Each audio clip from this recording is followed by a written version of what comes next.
পুরা অপেক্ষায় ছিলাম অনেক টাইম যে আমাদের ইলিশ হবো। খুব সুন্দর, খালি মাছ সুন্দর না, এটা খাইতেও খুব টেস্টি এই মাছটা। বিসমিল্লাহির রহমানির রহিম। আসসালামু আলাইকুম সুপ্রিয় দর্শক, ব্রহ্মপুত্র নদীর মাঝখানে বললে ভুল হবো না, এক দিবান্তর চরের মধ্যে কিন্তু আমরা মাছ ধরতে এসে আজকে ইলিশ মাছ। যাই হোক, ভাটার জন্য প্রস্তুতি নিলাম, যাত্রা শুরু করে দিলাম। চতুর্পাশ আপনাদেরকে দেখাই যাইতেছি। বর্তমান ভাটায় ইলিশ একেবারে কম নয়, ভালো মানের ইলিশ আছে। যাই হোক, যাইতেছি, দেখাইতেছি আপনাদের যাওয়ার দৃশ্য। চতুর্পাশ কিন্তু আমাদের পাহাড়ের দেশ, আসাম দেশ, তাই চতুর্দিকে আপনাদেরকে পাহাড় দেখালাম আমি। ঠিক নদীর মাঝখানে যাওয়ার পর আমরা জাল ফেলতে পারি, এর আগে নয়। এরকম চতুর্দিকে খালি পাহাড়ই আছে দর্শক, আমাদের চতুর্পাশে খালি পাহাড় এরকম বড়। এটা ভৈরবচূড়া পাহাড়, যে পাহাড়টি দেখতেছেন আমাদের আসাম রাজ্যের সবচেয়ে বড় পাহাড় বললে ভুল হবে না। যাই হোক, আমাদের জাল ফালানো শুরু হলো দর্শক।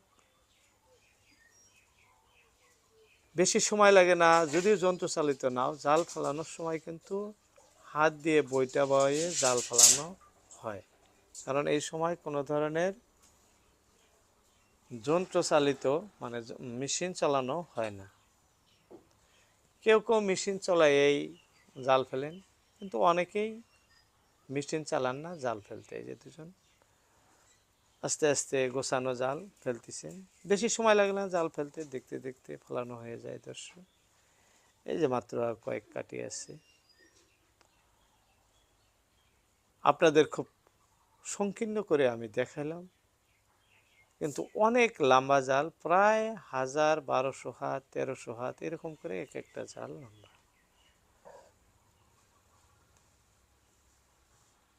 উপলক্ষ ইলিশ মাছ ধরা দর্শক, জাল ফালানো আমাদের শেষ।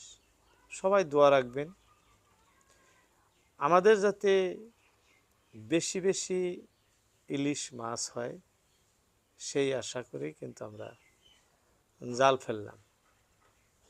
এখন আসি আপনাদের অপেক্ষায়। বিসমিল্লাহির রহমানির রহিম। অনেক দূর ভাটি আসার পরে জাল ওঠানো শুরু হয়ে গেল দর্শক। জাল ফেলতে যত সময় লাগে উঠাইতে তার চেয়ে অনেক কম সময় লাগে, কারণ উঠানোটা খুব ধামধুম হয়। তাই দেখতে থাকেন, অবশ্যই আমাদের সুন্দর সুন্দর ইলিশ মাছ উপরলায় দিব, সেই আশা করেই কিন্তু জাল উঠানো শুরু করে দিছি আমরা। মাছ এখনো দেখা যাইতেছে না দর্শক। ইলিশ মাছ ভাগ্যের ব্যাপার, কোনবার সময় এমন হয় দেখবেন অল্প জায়গায় 2, 3টা, 4টা, 5টা, 10টা ইলিশ লেগে গেছে। আবার সারা জাল মিলে কোনো সময় দেখা যায় 1টা 2টা ইলিশ লাগে। বলা যায় না কোন সময় কি হয়। যাই হোক, ভাটিবেলার মুহূর্ত, এই সময় মাছ বেশি আসে বলেই আমরা জানি। এখন কি হয় সেটা উপরওয়ালার দান, ডাইরেক্ট বলা যায় না কিছু। দেখতে থাকেন আপনারা। অবশ্যই বর্তমান ভালো মানের ভালো ভালো ইলিশ আইসা থাকে, আজকেও আসবো সেই আশায় কিন্তু আছি। দেখা যাক কি হয়। উঠতে উঠতে কিন্তু আমাদের অনেকটুক জাল উঠে আসলো, মাছ এখনো আসে নাই দর্শক।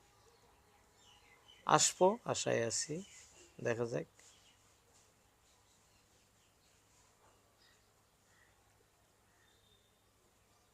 নৌকাও অনেক বড় আমাদের, ছোট নয়, অনেক বড় নৌকায় যে দেখাইতেছি, যেহেতু যন্ত্রচালিত। আকাশ খুব পরিষ্কার, চতুর্দিকেই পরিষ্কার দেখা যায়। জালও ঠিক ওইরকম পরিষ্কারই আসতেছে দর্শক। এখন পর্যন্ত ইলিশ আমাদের কিন্তু যাত্রা হয়ে গেল দর্শক।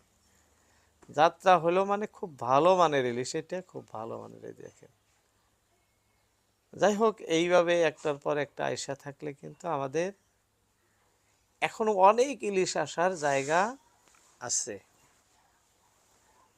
বেশি সময় লাগে না, মাছ আসা শুরু করলে বেশি সময় প্রয়োজন হয় না, অল্প সময়ের মধ্যে এরকম ভালো ভালো ইলিশ অনেক আইসা যায় দর্শক। তো সেই অপেক্ষায় আছি, দেখি এখন আবার বাকি আসে, সেই আশাই। এটা কিন্তু খুবই সুন্দর ইলিশ দেখাইতেছি আপনার, একদম গঠন গাঠন ইলিশ মাছ, সাইজের উপরে দাম হয়। ভালো সাইজের ইলিশ হলে ভালো দাম। দর্শক বলতে বলতে আরও একটি আইসে গেল, এটাও খুব সুন্দর দেখাইতেছি, খুব সুন্দর ইলিশ আছে দুইটা। নেন আরেকটা তোলেন টাইনে, দেখতে ভালো। বড় বড় ইলিশ না? বড় ইলিশ তো আমাদের আসে নাই দর্শক, এই যে মিডিয়াম টাইপের ইলিশ, বড় ইলিশ। এইটা হে মাছ লাগছে, কোয়া লাগবো। দেখেন দর্শক, এটা কি মাছ? পেঁচাগোছা মাছ দেখছেন, ঘাড়ুয়া মাছ। এটা কি খুব সুন্দর, খালি মাছ সুন্দর না, এটা খাইতেও খুব টেস্টি এই মাছটা। হ্যাঁ, অনেকেই এই মাছটা চিনতে পারেন না, কিন্তু এটা অ্যাকচুয়ালি ঘাড়ুয়া মাছ। খুবই সুন্দর মাছ এটা, একটা কাটা মাত্র। যাই হোক, দেখতে দেখতে আমাদের জালও শেষ না দর্শক, জালও উঠা শেষ। মাছ আমাদের 3টাই হয়েছে এই ভাটায়, কি করবে আমার না আর হয় নাই।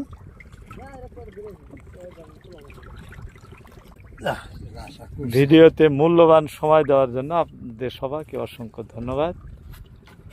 আজকের মতো ইতি টানছি। আসসালামু আলাইকুম।